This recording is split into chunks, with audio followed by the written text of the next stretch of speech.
Menurut saya, cara agar kita tetap menjaga relasi yaitu dengan tetap menjaga toleransi terhadap sesama kita, baik itu beda budaya ataupun beda agama.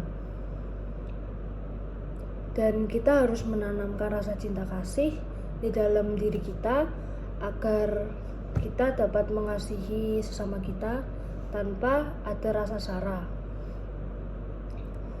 Untuk pertanyaan kedua, kapitalisme adalah sistem ekonomi yang dikelola pemilik dengan mencari keuntungan yang besar. Individualisme adalah hidup dengan lebih mementingkan diri sendiri. Konsumerisme, hidup dengan boros.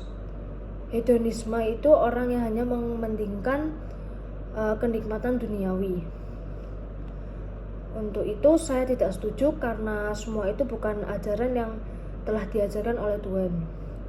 Di Amsal 16 ayat 18 berkata, kecongkakan mendahului kehancuran dan tinggi hati mendahului kejatuhan. 3. Sebelumnya dunia itu dikuasai oleh teknologi, banyak terjadi kehancuran, hal yang pada dahulu tabu akan disahkan. Selama tidak ada lagi kehidupan di bumi, semua makhluk hidup akan dilenyapkan. Sesudah akan terjadi kehidupan baru yang telah ditentukan oleh Tuhan. Untuk video yang kedua, menurut saya pribadi, mengasihi itu merupakan suatu perbuatan yang tidak ada batasnya. Meskipun berbeda agama ataupun budaya, mengasihi sesama tetap harus diwujudkan. Dengan demikian akan timbul rasa persaudaraan dan lingkungan yang damai dalam suatu masyarakat yang memiliki keberagaman atau perbedaan. Seperti yang dikutipkan di Matius 22 ayat 37-39. Kasihilah sesama manusia seperti dirimu sendiri. Maka perbedaan agama atau budaya bukanlah suatu penghalang lagi buat kita mengasihi sama manusia. Untuk yang kedua, dalam agama saya, tindakan mengampuni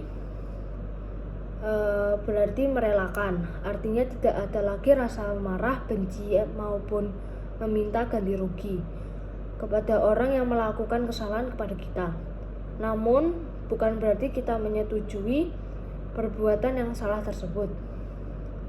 Dalam kutipan Alkitab, Matius 18 ayat 21-22, kemudian datanglah Petrus berkata kepada Yesus, Tuhan, sampai berapa kali aku harus mengampuni saudaraku jika ia berbuat dosa terhadap aku?